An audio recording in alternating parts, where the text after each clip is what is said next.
Why is Earth in $315 trillion debt if we already have all the resources?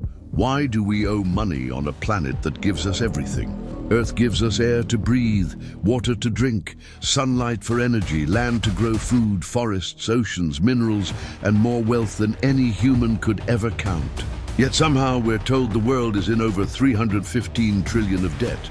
But who do we owe? We don't owe the Earth. We don't owe the trees, the rain, the soil, or the sun.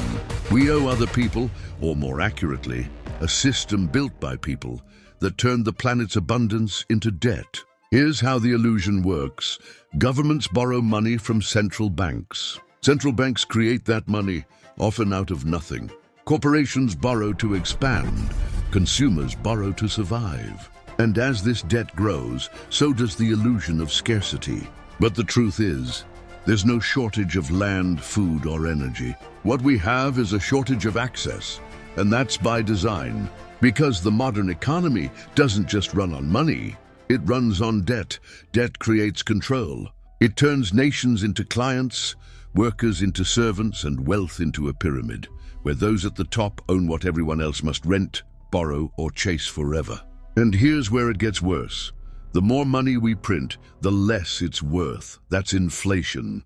So even if you work harder, save more, and spend less, your money buys you less every year. But prices keep going up, and so does your rent, your food, your energy bill, and your stress. All while those at the top, they don't work for money. They own land, gold, companies, data, water, and energy. They own what money can't print. So ask yourself, if the world is rich in resources, why are most people poor? The answer isn't in nature, it's in design. We're living in a world where value is artificial and debt is engineered. And most people never question it. Because from the moment you're born, you're taught to obey the rules of a game you didn't choose. But what if I told you, the Earth isn't in debt? You're just living in a system that convinced you it is. This isn't about conspiracy, it's about consciousness. The moment you start seeing through the illusion, you begin to understand. What they call debt is often just a tool of control, a way to keep the majority struggling while a few live in permanent abundance.